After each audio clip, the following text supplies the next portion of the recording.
በስመ አብ ወወልድ ወመንፈስ ቅዱስ አሐዱ አምላክ አሜን። በአብ ስም በሉ።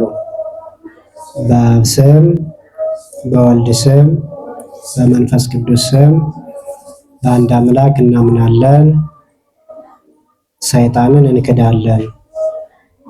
በአብ ስም በወልድ ስም በመንፈስ ቅዱስ ስም በአንድ አምላክ እናምናለን፣ ሰይጣንን እንክዳለን። ይትባረክ እግዚአብሔር አምላከ አበዊነ ለዘአብጽሐነ እስከ ዛቲ ሰዓት። ክቡር መምህራችን የኔታ መንግስቱ የብሉይ ኪዳንና የአዲስ ኪዳን የትርጓሜ መምህር፣ የአቋቋም መምህር፣ የተከበራችሁ እግዚአብሔር ቤተሰቦች፣ ሕፃናት፣ ወጣቶች እንደምን ዋላችሁ? እንደምን ሰነበታችሁ? እንደምን ቆያችሁ? አሜን። እግዚአብሔር አምላካችን በቸርነቱ በምሕረቱ ጠብቆ በሕይወት ያኖረን ስሙ የተመሰገነ ይሁን። ትንሽ ነው የምንቆየው። እንግዲህ ሁል ጊዜ የኔታ መንግስቱ በደንብ እያስተማሯችሁ የሚገኙ ትልቅ መምህራችን ናቸው። በደንብ ነው አይደል የሚያስተምሯቸው? በደንብ ተምራችኋል። እናንተ የተማራችሁትንም ተግባራዊ ታደርጋላችሁ አይደል? እግር እጠቡ ይሏችኋል፣ እናት አባቶቻችሁን አክብሩ ይሏችኋል። ይህንን እያደረጋችሁ ነው አይደል?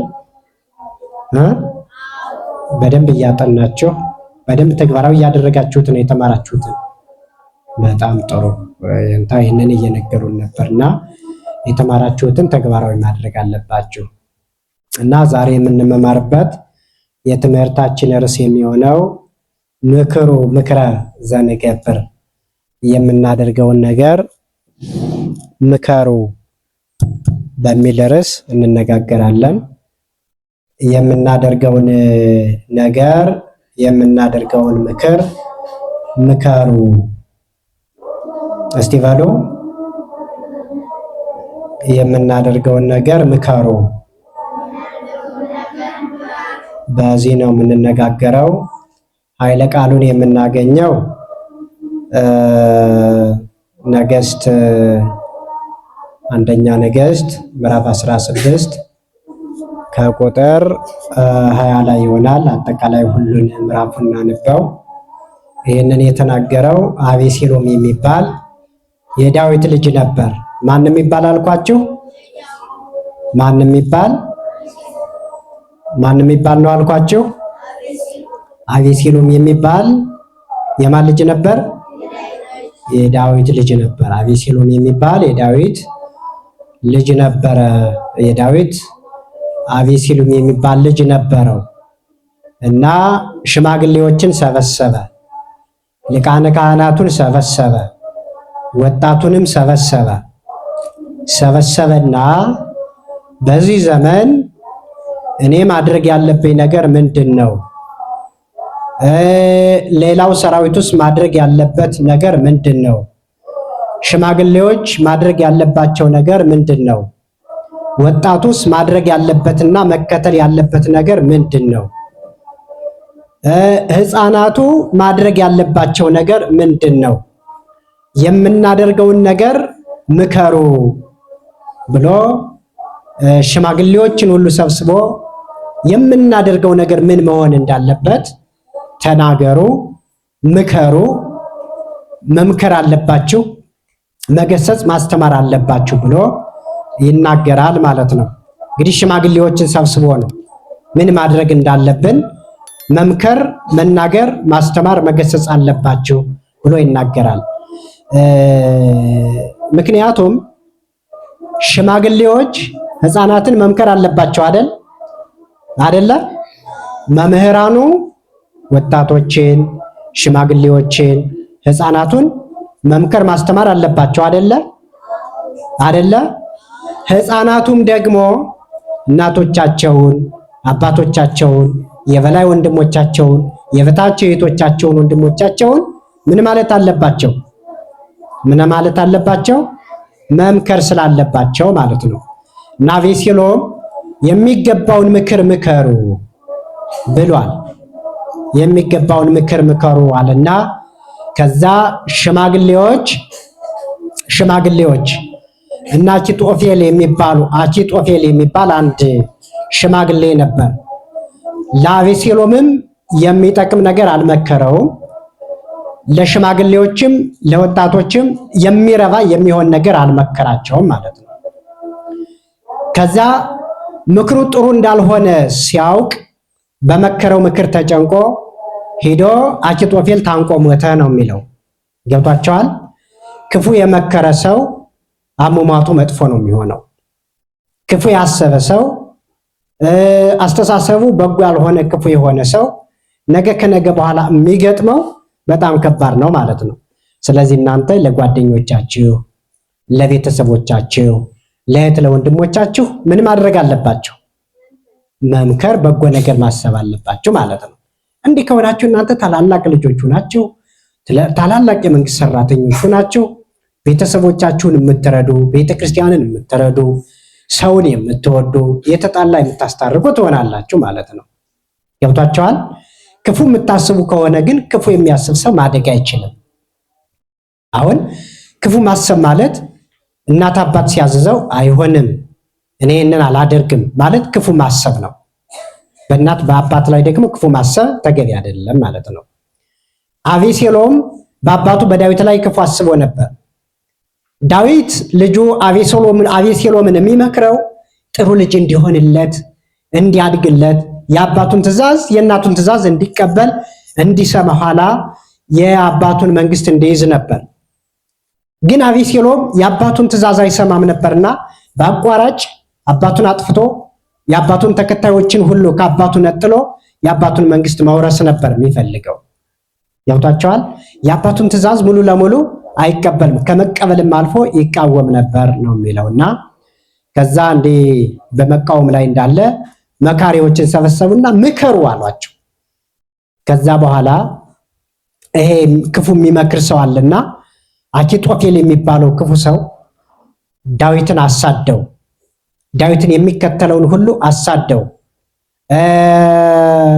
የዳዊትን ዕቁባቶች ሁሉ አንተ ሚስቶች አድርጋቸው እያለ መከረው። ከዛ በኋላ አኪጦፌል በዚህ ክፉ ምክር ሄደ። በዚህ ክፉ ምክር ሲሄድ ከዛ በኋላ አቤሴሎምም እንዳልሆነ ሆኖ ሙቶ ቀረ። ይህን ክፉ ምክር የመከረው አኪጦፌልም እንዳልሆነ ሆኖ ታንቆ ሞተ ነው የሚለው። ክፉ ምክር የተመከረም መጨረሻው ላይ መጥፎ የሆነ ነገር ነው የሚያጋጥመው፣ ሞት ነው የሚያጋጥመው። ክፉ የሚመክሩም መጨረሻቸው ላይ ሞት ነው የሚገጥማቸው። አቤሴሎምም አልተጠቀመም፣ አኪጦፌልም አልተጠቀመም። እየሰማችሁ ነው አይደል? ሕፃናት እየሰማችሁ ነው? ከዛ በኋላ በዚህ ሁለቶችም ተጎዱ። አቤሴሎምም ክፉ ምክር የተመከረው ሞተ፣ ክፉ ምክር የመከረውም አኪጦፌልም ሞተ። አሁን የእናንተን ቤተሰቦች ክፉ ምክር የሚመክሩ ጓደኞቻቸው አሉ፣ ጎረቤቶቻቸው አሉ። ለምን ሊቆርቡ ሲሉ አትቁረቡ የሚሏቸው ጎረቤቶቻቸው አሉ። ገብቷቸዋል? አሁን የእናንተ አባቶች የእናንተ እናቶች ይጣላሉ። ለምንድን ነው የምትጣሉ ስትሏቸው ጎረቤት ላይ የሚጣሉ ቤተሰቦች ጎረቤቶችን አይተዋል። ጎረቤት ላይ የማይቀርቡ ወደ ቤተክርስቲያን የማይመጡ ሰዎችን አይተዋል። ከነዚያ ጋር በማህበር ይውላሉ። በድሩም በቡናውም ከነሱ ጋር ነው የሚያመሹ የሚነጋገሩ። እና ንስሐ መግባት፣ በቶሎ በጊዜው መቁረብ፣ በጎ ነገር ማድረግ መጥፎ እንደሆነ አድርገው ይነግሯቸዋል። ከዚያ በኋላ እናንተን ወልደው እናንተን ሲያሳድጉ እየቆረቡ አይደለም እናንተን የሚያሳድጓቸው አይደል? ንስሐ እየገቡ ወይም ደግሞ ወደ ቤተክርስቲያን እየመጡ ጥሩ ሰዎቹ ነው አይደለም የሚያሳድጓቸው። እንደነዚህ አይነት ቤተሰቦች ከሆኑ ለምንድን ነው እናቴ ማትቆርቢ ብላችሁ መምከር አለባችሁ። ለምንድን ነው አባቴ ንስሐ ማትገባ? ለምንድን ነው ከእናቴ ጋር የምትጣላ? ለምንድን ነው ወደ ቤተክርስቲያን የማትሄድ? ለምንድን ነው ለኔ በጎ ነገር የማታሳየኝ? በጎ ነገር ሚስትህን፣ ባለቤትህን፣ ትዳርህን ጥሩ ነገር እየመከርህ ለሚስትህ ጥሩ ፍቅር ሰጠህ አሳይተህ እኔን ደግሞ ለታናሽ ወንድሜ፣ ለታናሽ እህቴ፣ ለታላቅ ወንድሜ፣ ለታናሽ ወንድሜ፣ ለእናቴ ለአባቴ ለአንተም ለእናቴም ጥሩ ፍቅር እንድሰጥ ለምንድን ነው አንተ በሚስትህ ላይ ጥሩ ፍቅር ሰጠህ እኔን በምግባር ያላስተማርከኝ በተግባር ያላስተማርከኝ ማለት አለብን። እሺ እየሰማችሁ ነው አይደለ? እናታችሁንም ለምንድን ነው አባዬ ሲገባ የምትቆጪው? ለምንድን ነው ጥሩ ፍቅር የማትሰጪው? ጥሩ ፍቅር ስጪውና እኔም ባንቺ ምግባር ልማር ይገባኛል በሏት። ስለዚህ ሲጣሉ ዝም አትበሏቸው። እሺ ምከሩ ተብላቸዋል። ህፃናትም ወላጆቻቸውን መምከር ማስተካከል። እምዬ ያየሁብሽ ነገር ጥሩ አይደለም፣ በአባ ላይ የሰነዘርሽው የተናገርሽው ቃል ጥሩ አይደለም፣ አባቴ በእናቴ ላይ የተናገርኸው ንግግር ጥሩ አይደለም፣ በታላላቅ ልጆችህ በታናናሽ ልጆችህ የተናገርኸው ቁጣ ያደረግከው ነገር ጥሩ አይደለም፣ የሚገባ ምክር ምከራቸው፣ የሚገባ ቁጣ ተቆጣቸው የሚለውን ነገር ልትመክሩ ልንመክር ይገባልና ስለ ምክር ነው ዛሬ የምንነጋገረው። ዛሬ ምክረ አይሁድ ነው የሚባለው አይደለ? ረቡዕ ምን የሚባል ነው ስያሜው? የቀኑ ስያሜ ማን ነው የሚባል አልኳቸው? ትናንትና ማን ነበር የሚባለው?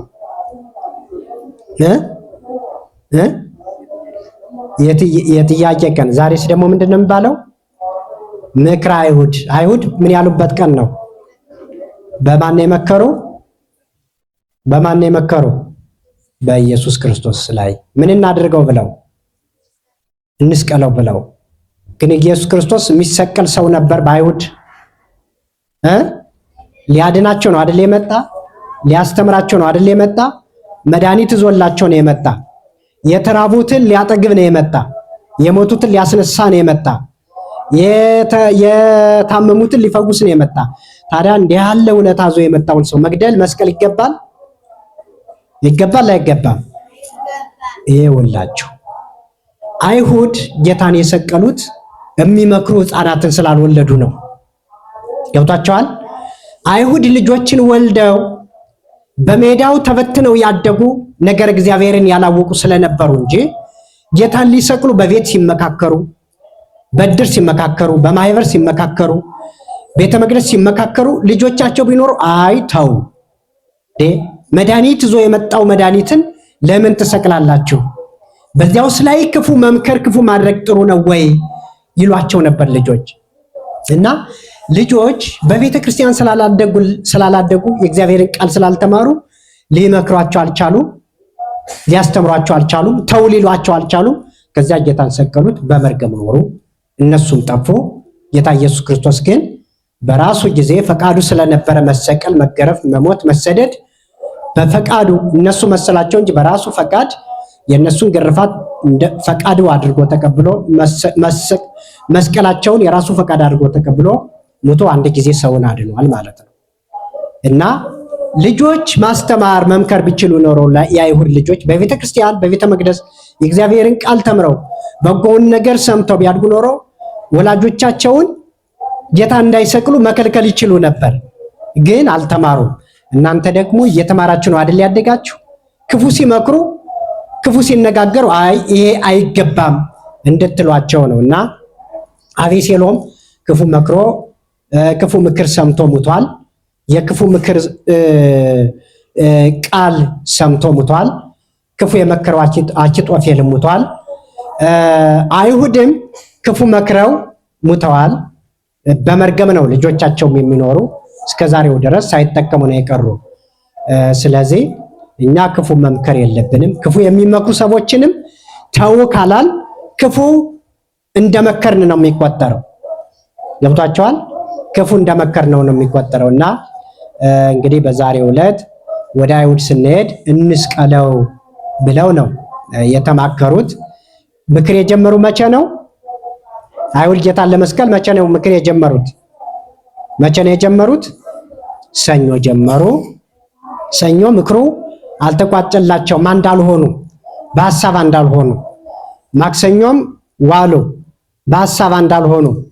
ረቡዕ ግን በክፋት በሴራ ሐሳባቸው አንድ ሆነና ለመስቀል ተስማሙ ማለት ነው። ለመስቀል ነገር ቆርጠው ወስነው ሄዱ ነው የሚለውና በዛሬው ዕለት ምክረ አይሁድ ይባላል። ስንት አይነት ምክር አለ?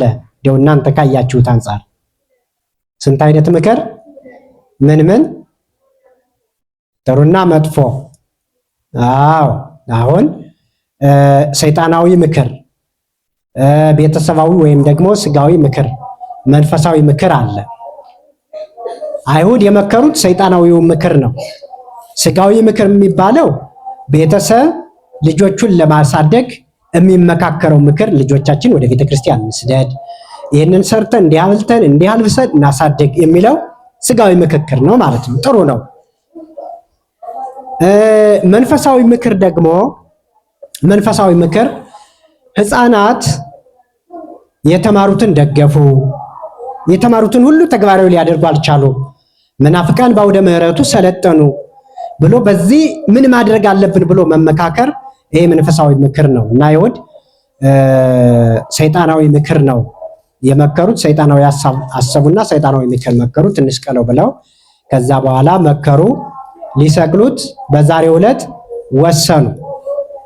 ክርስቶስን ለመስቀል ሲወስኑ በራሳቸው ሕይወት ላይ ነው የወሰኑት። ገብቷቸዋል። አሁን ዛሬ አንድ ሰው የሆነ ሰው ሊያጠፋ ሲመክር ራሱን ለማጥፋት እየመከረ ነው ማለት ነው። አሁን አንድ ሰው አንዱን ቢገለው ምንድነው ለውጡ? የገደለው ነው የሚብስበት ወይስ የተገደለው ነው የሚብሰው? የገደለው ነው አይደል የሚብሰው? የተገደለውማ ምን ጊዜም እኮ ሞት ነው፣ ሞት አይቀርም። ቀድሞ ሂዶ እንዲያውም እግዚአብሔር ፊት ቀድሞ ያገኘዋል። የገደለው ግን ወንድምን ወንድም መግደል ተገቢ ስላልሆነ በዚህ ተፈርዶበት እግዚአብሔር ፊት መቆም ያቅተዋል። በጊዜው አይቀርም፣ ከቆይታ በኋላ እግዚአብሔር ፊት መቅረብ ስለማይቀር፣ ስለዚህ አንዱን ማጥፋት፣ አንዱን በክፉ መምከር፣ አንዱን መግደል የለበትም ማለት ነው እና መገደል አለበት ብለው መከሩ። ከዛ በኋላ ኢየሱስ ክርስቶስን እንዲገሉ ወሰኑ ይላል እና በክርስቶስ ላይ ሲወስኑ በራሳቸው ሕይወት ላይ ነው የወሰኑ። እንግደለው ብለው፣ እንስቀለው ብለው፣ እንግረፈው ብለው፣ እንሰረው ብለው ሲወስኑ በራሳቸው ሕይወት ላይ ራሳችንን እንግደል፣ ራሳችንን እንሰር፣ ራሳችንን ወደ ስቅላት ወደ መስቀል እናውጣ ማለት ነው። ምን ይላሉ ሊቃውንተ ቤተክርስቲያን?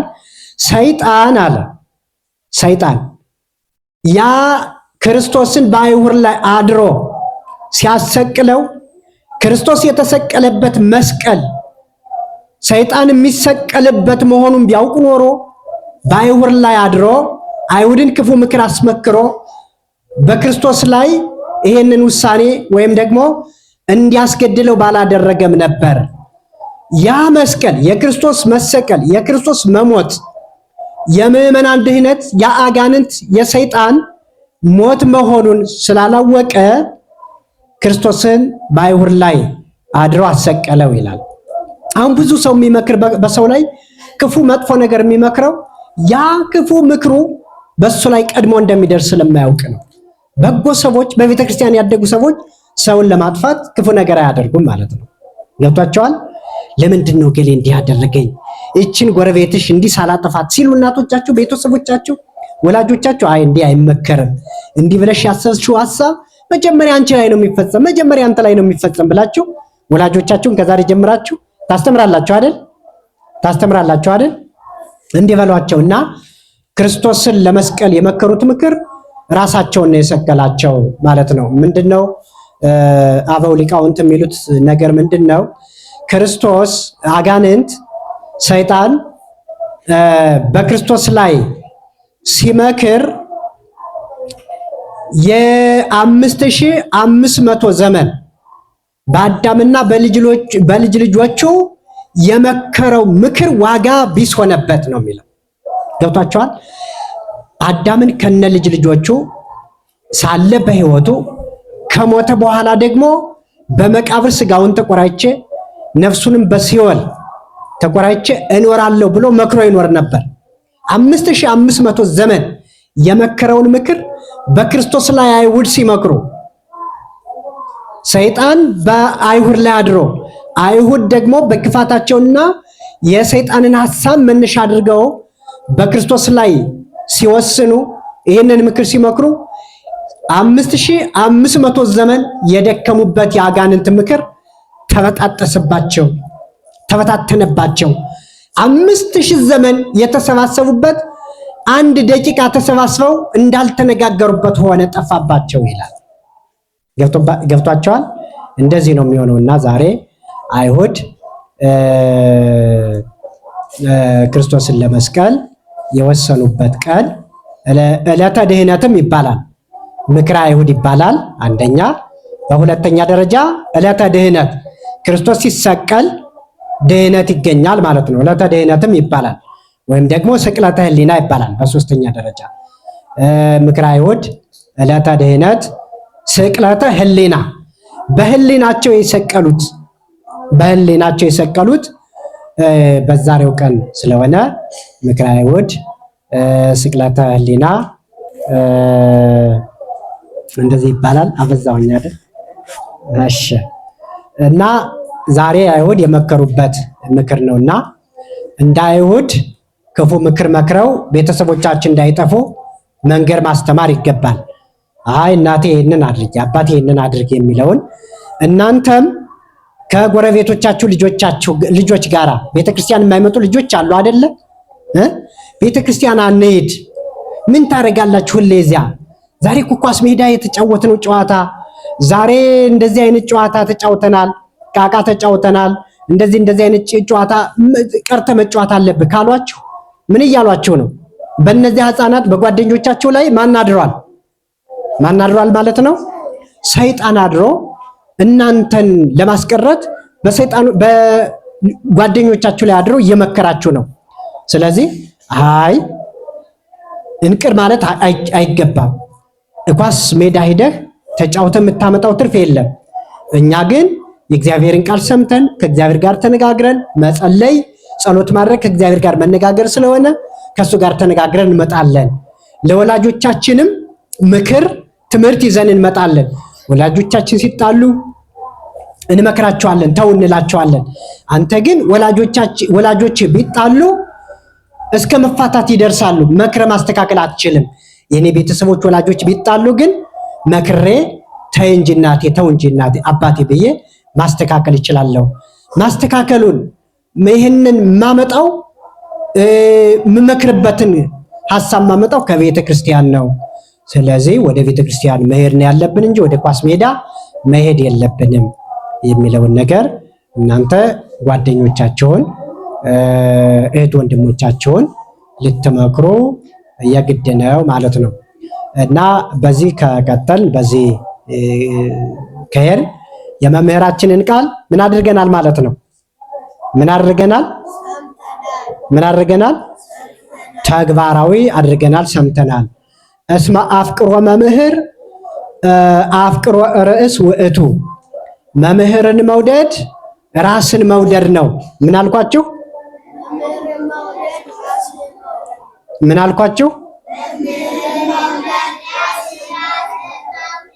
በጣም ጥሩ። መምህራችሁን ከወደዳችሁ ራሳችሁን ወዳችኋል ማለት ነው። ራሱን የወደደ ሰው መቼም ራሱን ወደ እሳት የሚከት የለም አይደለ? እጁን ወደ እሳት የሚከት ወደ ስለት የሚከት የለም። ለምን? ራሱን ይወዳልና። ገብቷችኋል? መምህሩን የሚወድ ሰው ሁሉ መምህሩ ያለውን ቃል ይፈጽማል። ገብቷችኋል? እናት አባቱን የሚወድ ሰው ሁሉ እናት አባቱ የሚያዝዙትን ትእዛዝ ይጠብቃል ማለት ነው። አሁን የእናት አባታችሁን በእርግጠኝነት የምትወዷቸው መውደድ እርግጠኛ የምታደርጉበት ነገር ሲያዝዟችሁ እሺ፣ ይሄን አድርጉ ስትባሉ እሺ የምትሉ ከሆነ እናት አባታችሁን ፍጹም የሆነ ፍቅር ጌታ ምዕመናንን እንደወደደ ቤተ ክርስቲያን ምዕመናንን ያለ ግብዝነት እንደወደደች የምታረጋግጡበት መውደድ ነው። ገብቷቸዋል? እናቴን እወዳታለሁ፣ አባቴን እወደዋለሁ፣ እህቴን ወንድሜን እወዳለሁ እያል ትእዛዛቸውን ማንቀበል፣ ትምህርታቸውን ምክራቸውን ማንሰማ ከሆነ ግን ቤተሰቦቻችንን እየወደድን አይደለም፣ መምህራችንን እየወደድን አይደለም። ስለዚህ መምህራችንን ለመውደዳችን ማረጋገጫው ምንድነው አልኳችሁ? ምንድነው ማረጋገጫው? ራስን መውደድ ነው አይደለ? የራስ መውደዳችን ማረጋገጫው ደግሞ ምንድነው? መምህር ያለንን መቀበል ነው። ቤተሰቦቻችን ያዘዙን መቀበል ነው። እንዲህ ከሆነ ራሳችንን እንወዳለን፣ ቤተሰቦቻችንን እንወዳለን፣ መምህሩን እንወዳለን ማለት ነው። ራሱን ሳይወድ ቤተሰቡን የሚወድ የለም። ራሱን መጥፎ ቦታ ላይ የሚያውል ሕፃን የሚያውል ወጣት ራሱን በመጥፎ ድርጊት የከተተ ልጅ ወይም ደግሞ ሕፃን ወጣት ልጅ መምህሩን ይወዳል፣ ቤተሰቦቹን ይወዳል ማለት አያስደፍርም።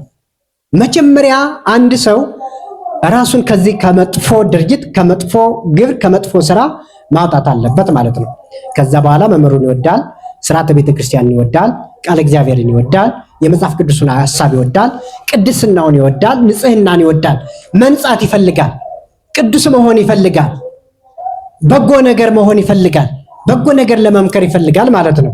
እና መምህርን መውደድ ራስን መውደድ ነው የሚለውና እንግዲህ መምህራችንን ከወደዳችሁ የመውደዳችሁ ማረጋገጫ የሚሆነው መምህራችሁ እንዲህ አድርጉ ሲሏችሁ ቤተሰብ ላይ ሄዳችሁ ማድረግ፣ ቤተሰቦቻችሁን ከወደዳችሁ ቤተሰቦቻችሁ ይህን አድርጉ ሲሏችሁ ቤተሰቦቻችሁ የሚሏችሁን ካደረጋችሁ ሙሉ ለሙሉ ቤተሰቦቻችሁን ምን ብላችኋል ማለት ነው? ምን ብላችኋል? ወዳችኋል ማለት ነው። እየሰማችሁ ነው አይደል? ህፃናት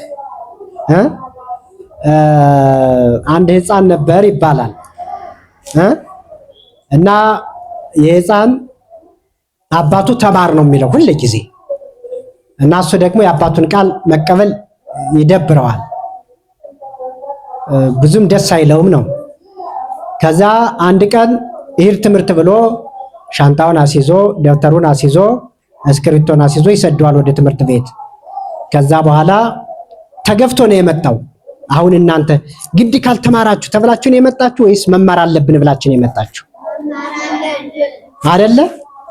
ቤተሰቦቻችሁ ገፍተው ከሚሰዷችሁ ይልቅ አይ እናቴ የትምህርት ጊዜ ደርሷል፣ የትምህርት ጊዜ የትምህርት መሄጃ ደርሷል ብላችሁ ቤተሰቦቻችሁን እናንተ አስፈቅዳችሁ መምጣት ለትምህርቱ ትልቅ ነገር ያደርገዋል። ትምህርቱ የሚገባችሁ የእናንተ ፍላጎት ሲኖር ነው።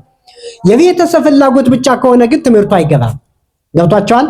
አሁን ከናንተ እኩሉ ወደ ኋላ የቀረ እኩሉ ፈጥኖ የሚይዝ ይሄን ቃል ቶሎ የሚሰማ አለ አይደለ? አለ አይደለ? አሁን በጋራ የመጣችሁ አንድ ቀን የመጣችሁ ብዙ ሰዎች ትኖራላችሁ። እኩላችሁ ቀድማችሁ ሄዳችኋል፣ እኩሉ ደግሞ ወደ ኋላ ቀርቷል። ወደ ኋላ የቀረው ተገፍቶ የሚመጣው ነው፣ በራሱ ፍላጎት ያልመጣው። ገብቷችኋል? እውነቴን ነው የምላችሁ። ቀድሞ የሄደው ቶሎ ቶሎ የሚይዘው ደግሞ በራሱ ሐሳብ ለመማር ፍላጎት ሰፊ ፍላጎት ያለው ሰው ሕፃን ነው ማለት ነው። እና የራሳችሁ ፍላጎት ከሆነ ትምህርቱ ይገባችኋል። ፍላጎት ከሌላችሁ ወደ ትምህርት ቤት ወደ ዘመናዊም ስትሄዱ ወደዚህም ስትመጡ ፍላጎት ለመማር ፍላጎት ከሌላችሁ ትምህርቱ አይገባችሁም። ሂሳቡም ቢሆን ከባድ ነው፣ አማርኛውም ይከብዳችኋል፣ እንግሊዙም ይከብዳችኋል፣ ሁሉም ነገር ወደዚህም ግዙ ይከብዳችኋል፣ ሁሉም ነገር ይከብዳችኋል። የራሳችሁ ፍላጎት ከሆነ ግን በፍላጎታችሁ ላይ አድሮ እግዚአብሔር ስለሚገልጽ ቶሎ ይገባችኋል ማለት ነው። እና ይሄ ሕፃን ሂድ እያለ አባቱ ይገፋዋል። ይህ በቃ አሳዝሎ ይሄድና ሲዞ ሻንጣውን ይሰደዋል። ከዛ መጥቶ መምህሩ ሀ በል ይለዋል። ሀ ማለት ምን ማለት ነው? ሀ ማለት ምን ማለት ነው? በደንብ ንገሩኝ። የንታ ሲያስተምሯቸው እንዲህ ማለት ምን ማለት ነው ሲባሉ እንዲች አንኮሻኩሻችሁ ነው እንጂ በደንብ መመለስ አይቻልም ብለዋቸዋል እንዴ? ተብላቸዋል። የመምህራችሁን ትእዛዝ እንዳለበላሽ። ሀ ማለት ምን ማለት ነው? ምን ማለት ነው? ሀልወቱ ለአብ እናንተ ግዙን ጨርሳችሁታል ማለት ነው። ሀልወቱ ለአብ ማለት ምን ማለት ነው? የአብ መኖሩን የሚያሳይ ያ ማለት ሀ ወዴት ነው የሄደችው? ወዴት ነው የዞረችው? ወደ ላይ እንትን የላትም አይደል? በላይ የሆነ ግጥም የላትም፣ ወደ ላይ ነው የዞረች። አሁን የእናንተ መምህሮች አሉ አይደለ? እህቴ የአንቺ እናት ምንድን ናት? የመንግስት ሰራተኛ ናት? ነጋዴ ናት? ምንድን ናት? መምህር ናት? እህቴስ? እስቲ የመምህራን ልጆች እስቲ እጃችሁን አውጡ። የመምህራን ልጆች አንድ ጎበዝ ጎበዝ። የመንግስት ሰራተኛ እናት ወላጆቻችሁ በቃ እናት አባቶቻችሁ ያነባሉ አይደለ? ስለዚህ ሀ ማለት ምን ማለት ነው? እናዬ ይሄንን ጥያቄ ዛሬ እንድትጠይቁሽ ሀ ማለት ምን ማለት ነው በሉ። ሀ ማለት ምንድን ነው የሚሏችሁ? ሆሄ ነው የሚሏችሁ። አይደለ? ሆሄ ነው። አይ ሆሄ ነው፣ ፊደል ነው። ግን የፊደሉ ትርጉም ምንድን ነው በሏቸው። ካላወቁት እናንተ በልጣቸዋል ልትመክሯቸውም ይገባል። አይ እንግዲያስ እኔ ትንሽ እርከን ይጃለሁና ትንሽ ደረጃ ይጃለሁና ልመክር ይገባል ትላላችሁ አይደል? ከዛ በኋላ አይ ስለዚህ በልጬሻለሁና መክርሽን ስሚ ትላላችሁ ማለት ነው። እና ሀ ማለት ምን ማለት ነው እናቴ አባቴ ምን ማለት ነው የሚለውን ማታ ትጠይቃላችሁ። እሺ ሀ ማለት እግዚአብሔር አለ ማለት ነው። ገብቷቸዋል? እግዚአብሔር አለ። ማስረጃው ምንድን ነው ከተባለ ሀ እንዲህ ወደ ላይ ነው የሄደው። የሆነ በላይ በኩል የተቀመጠበት ወይም የሚከለክለው ነገር የለም። ምንድነው? እግዚአብሔር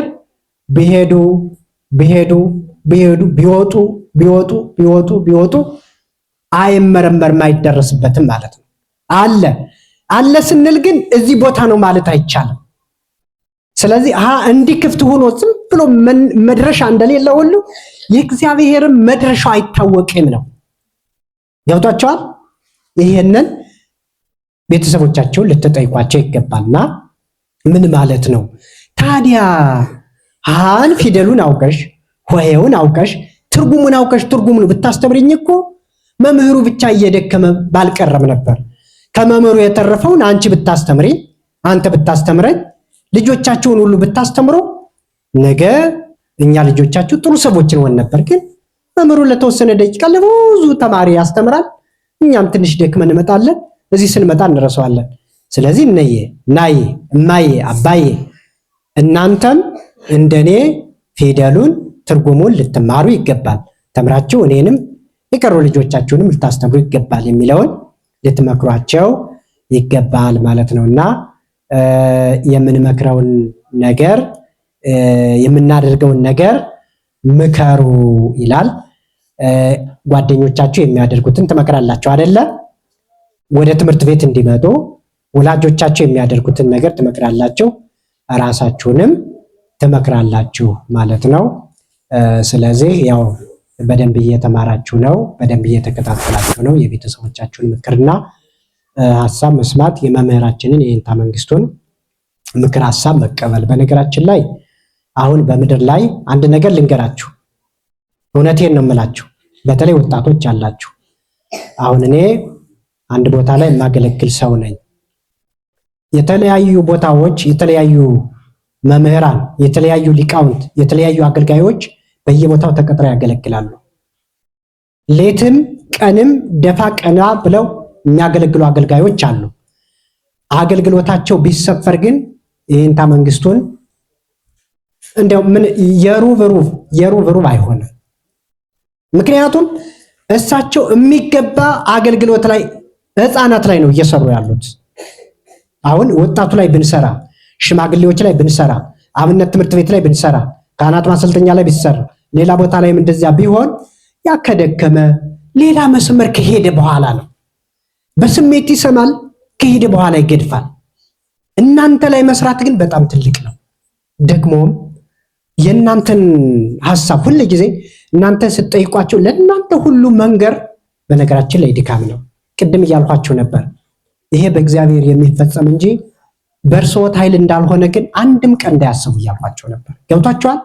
ለእናንተ ሁሉ ለህፃናት ሁሉ መንገር ልብ ያንጣጣል። በነገራችን ላይ እኔ አንድ ቀን ህፃናትን ላስተማር ባለውበት ሀገር ገባሁ።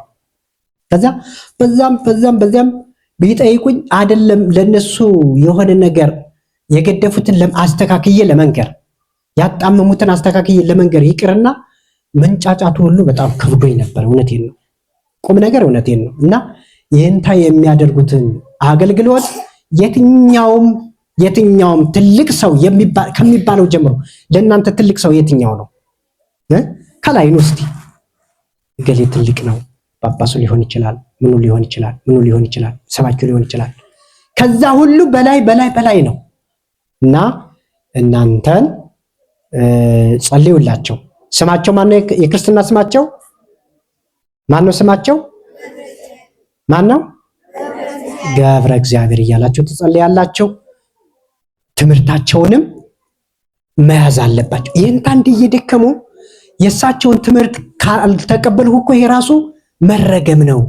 የእሳቸውን ትእዛዝ አክብሬ ሙሉ ለሙሉ ካልፈጸምኩኝ፣ ቤተሰብን ካላከበርኩኝ፣ እኔም ራሴን ካላሳደግኩኝ፣ ጥሩ ሰው ካልሆንኩኝ የሚለውን በደንብ ያዙላቸው። ከያዛችሁ እንዲህ እየደከሙ ዝም ብላችሁ ከሄዳችሁ ግን ጥሩ አይደለም።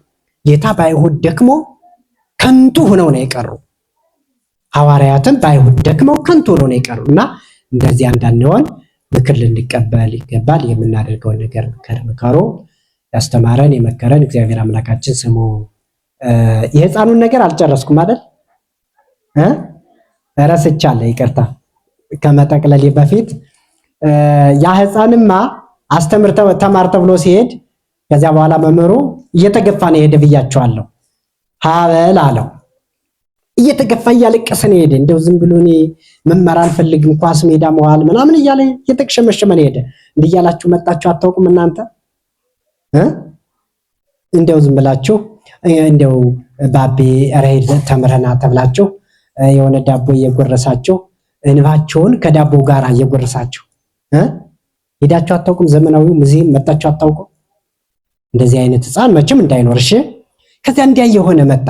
ዳቦውን ከንባው ጋር እየጎረሰ መጣና ከዚያ ትምህርት ቤት እንደምንም ብሎ ገባ። እየተንቀጠቀጠ ተቀመጠና ትምህርቱን ጠልቶታል ይሄ ልጅ። ከዚያ በኋላ ባሉ ሕፃናት ሀ በሉ ያለ ሕፃናት ሲያስተምር ሀ አሉ ሌሎች ሆ። ከዚያ ልጅ ሀ እንዳለ ቀረና ያለቅስ ጀመር። ሀ ስል ደግሞ እንደምንም ተጨንቄ ሀን ሳጠና ደግሞ ሁ ይለኛል። ደግሞ ከዛ ወደዚያ ሌላውን ሊለኝ ነው። ስለዚህ የማያልቀውን ነገር ለምን ይነግረኛል? የማላርፍበትን ነገር ገብቷቸዋል። ተምሮ ማረፍ እንጂ ለነገ እንዲህ ልንደክም እንችላለን ብሎ በተስፋ መድከም በጣም ጥሩ አይደለም። እንዲያው የማያልቅ ትምህርት እንዲህ የማይፈጸም ነገር ብላችሁ እናንተ ልደክሙ ትችላላችሁ። በተስፋ መድከም በጣም ከባድ ነው። ገብቷቸዋል። ነገ እንዲህ ሊሆን ይችላል ብሎ መድከም መማር ነው ጎበዝ መሆን። ከዚያ በኋላ ዝም ብሎ ተቀምጦ ሲያለቅስ ከዚያ እንደምንም ብሎ መምህሩ ወደዚያ እንደዞረ ሹልክ ብሎ ወጣ። አሁን እናንተ ይሄንን አድርጋችሁ አታውቁም? ይሄንታ እንዲህ ሲያስተምሩ ሹልክ ብላችሁ አለቃውን አለቃ ሽንት ቤት ልሄድ ነበር አትሉም? ሳይመጣ ሽንታችሁ ወይም ደግሞ አለቃውን መምህሩም ካላያችሁ እዚያ ዘመናዊው ሹልክ ብላችሁ ሄዳችሁ እዚያ ስትጫወቱ አፈር ስታቦኑ ምን እንደዚህ ቅጠል ስትወጣጥሱ ጠጠሩን እንዲህ ስትሉ ቆይታችሁ አትገቡም?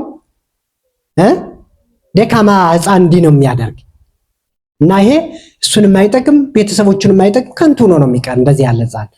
ከዚያ ሹልክ ብሎ ወጣና እሜዳው መንገዱ ዳር ተቀምጦ ሲያለቅስ አባቱ አገኘው። ለምንድን ነው ሕፃናት እየተማሩ አንተ ገብተህ ማትማር? ተማር ብዬ ትምህርት ቤት አስገብቼህ ለመምህሩ ሰጥቼህ መጣው። ለምንድን ነው ገብተህ ማትማር? እኔ አልማርም። ለምንድን ነው ማትማር? አይ መምህሩ ሀበል እያላስጨነቀኝ። ዋ እና እንግዲህ ምን ልትል ነው? ምን ሊል ነው ይሄ ተማሪ? ሀ ካላለ ሀበል ሲባል ምን ሊል ነሯል? እንግዲህ ምን ልትል ነሯል? መምህሩ ያለህን ካልተቀበልክ ምን ልትል ነሯል አለው። ከዚያ በኋላ ሃን እንደምንም ተጨንቄ ሲይዝ ደግሞ ሁሊ በል ላይ ነው።